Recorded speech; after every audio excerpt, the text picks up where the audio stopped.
1510 the other day, about, a month and a half ago, found a Google image that showed a cloud going from one pole all the way to the other pole with one of these clouds.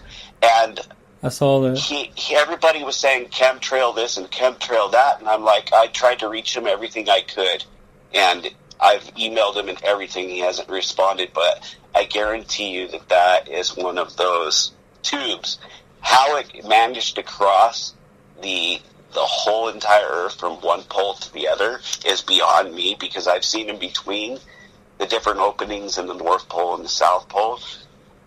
Another great video is called Apollo 11 Crew Activities, and the first 10-15 minutes he zooms in on the Earth from outer space, and you can see 4 or 5 spots that either look like motherships on the Earth or like big openings in the Earth with clouds surrounding them. And so that's pretty much everything introducing Hollow Earth to people.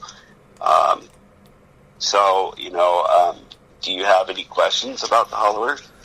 One thing that I was wondering about, what about like earthquakes and things like that? Is that still just something to do with our crust, or do you think it's something going on inside the Hollow Earth? That's a great question. You actually asked me something that I'd forgotten. What happens with earthquakes is that when you have the moon going around the Earth, it tugs and it heaves at the crust, tugs and heaves, tugs and heaves. And you see that in tides in the ocean. Mm-hmm. And that actually lifts and the crust and drops it, lifts and drops it. And what I wanted to get into with that is a couple things. First off, if you've ever been out on a full moon night, you'll realize, or if you're having a tough time sleeping and you look outside, a lot of times it'll be a full moon. And that's because when the moon is between us and the sun, on those days we're really productive at work and we really sleep well at night.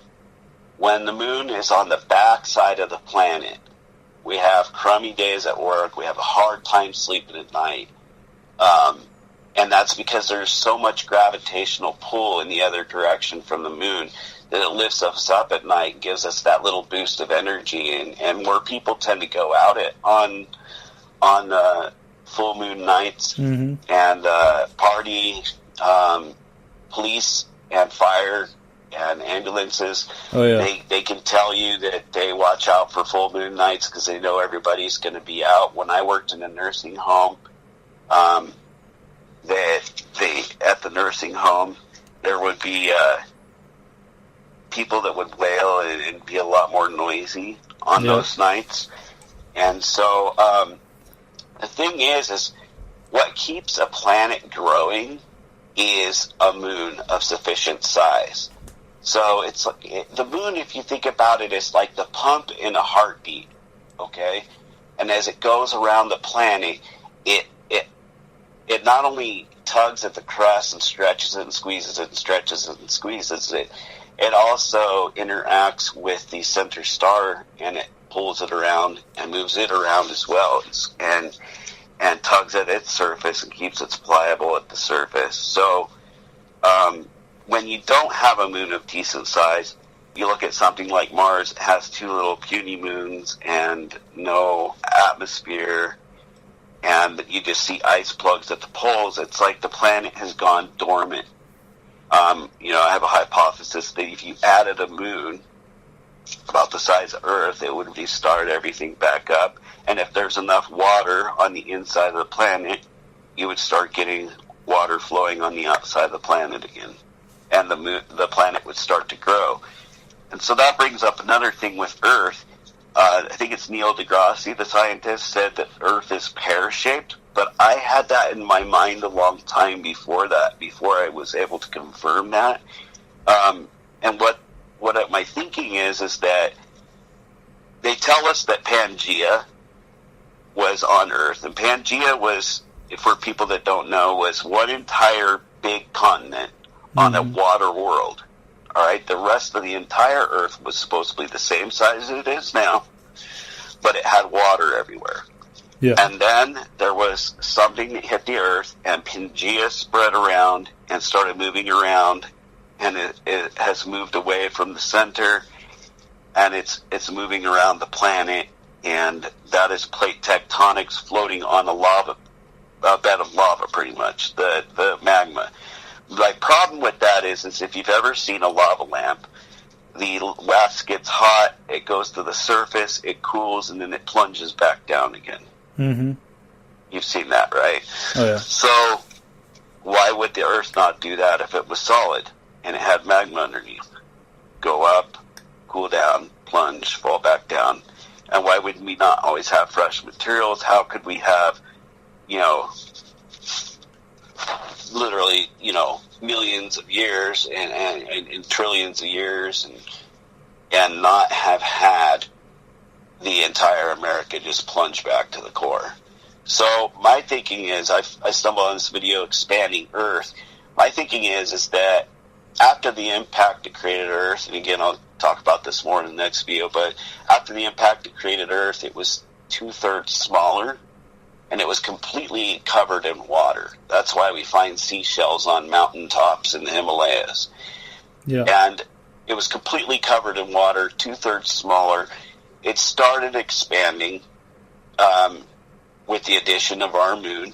It started expanding, but it was expanding like Mars looks, where there's no obvious pole or openings anywhere else on Mars, just the North and the South Pole.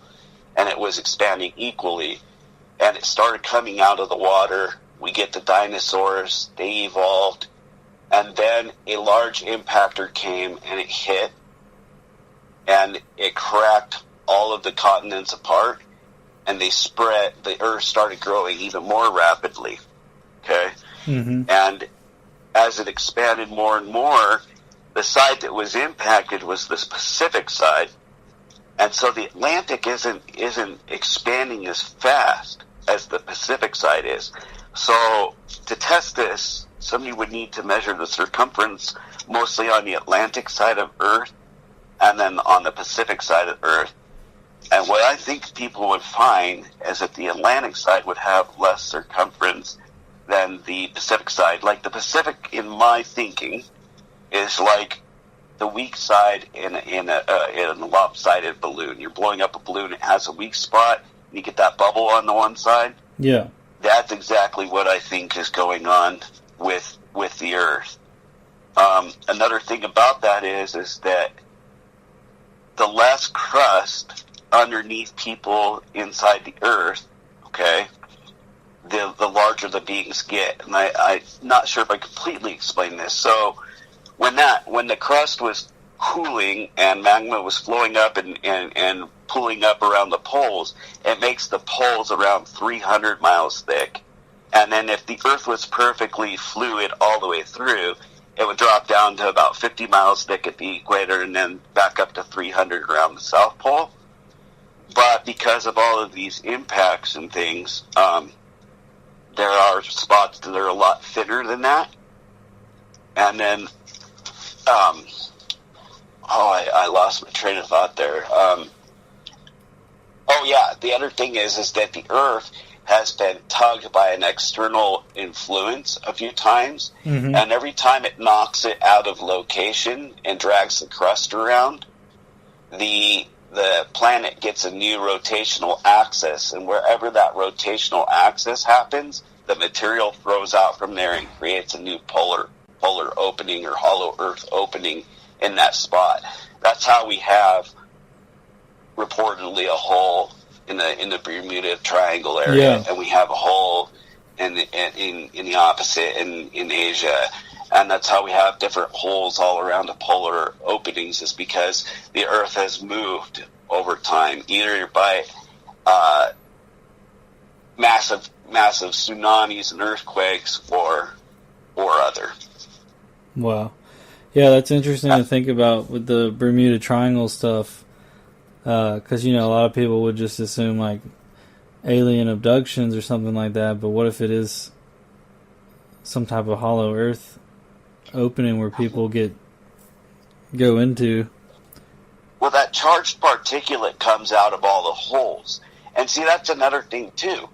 You know that our North Pole and our South Pole are not in line with our magnetic and our magnetic North and South Pole. They're about 10 degrees off from each other. That suggests, literally, that the center star, as I called it, is not attached to the crust. Because if it was attached to the crust, it should be directly in line with the North and South Pole rotational axis. At least that, that's thinking. The other thing is that the poles themselves do little circles every day of 50 miles. So if you went to the North Pole at 12 p.m., 12 hours later, it's 50 miles away from you, and vice versa. So that's because as the crust is going around the center star is stationary pretty much, but as the crust goes around, the crust is displacing over that. Yeah.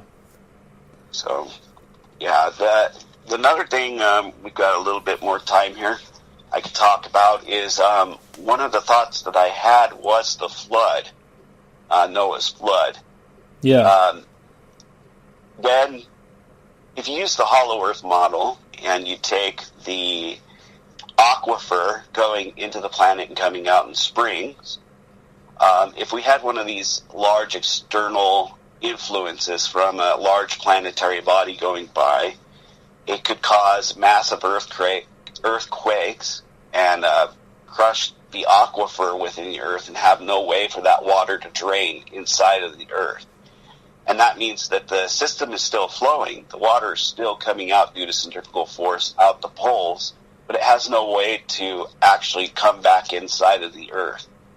So the water's flowing out, it gets overheated inside of the planet, and then that causes mass evaporation, mass clouds to eject from the polar openings to the surface, rain down on the earth, and then, you take the giants inside of the earth, drilling like mad and drilling to get to the aquifer again, and finally breaching that aquifer and having it come out in one magnificent fountain.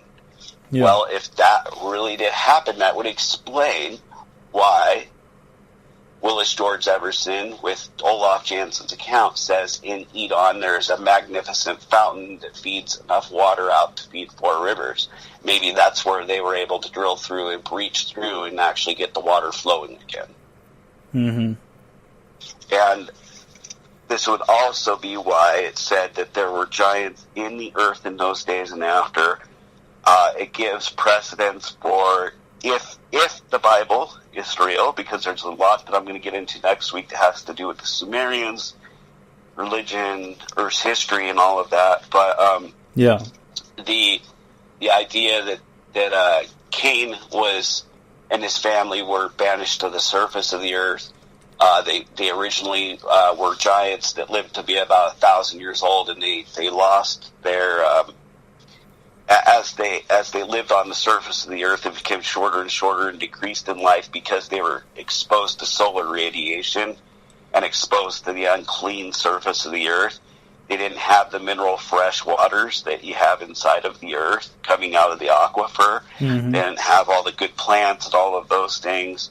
And so Cain getting banished back into the earth would be like getting kicked back into the area where everybody threw you out of, and that's why he says in the Bible to God, everywhere that I go, they will kill me. They, being whoever was there, at that time, wherever he was being banished, which it says, away from the face and away from my face, and away from the face of the earth to dwell in it. Okay? Wow. And so God supposedly put some mark on Cain. So, yeah. Interesting. Yeah, if you had any other questions, I'd be happy to answer them. Yeah, another thing I wanted to ask just about any other speculation on any other like races or any type of things that live in the Hollow Earth. I've heard some people bring up like the like underground like civilizations of like the mole people or something like that. So you have the Hollow Earth, and then you have the external surface of the earth. but then there supposedly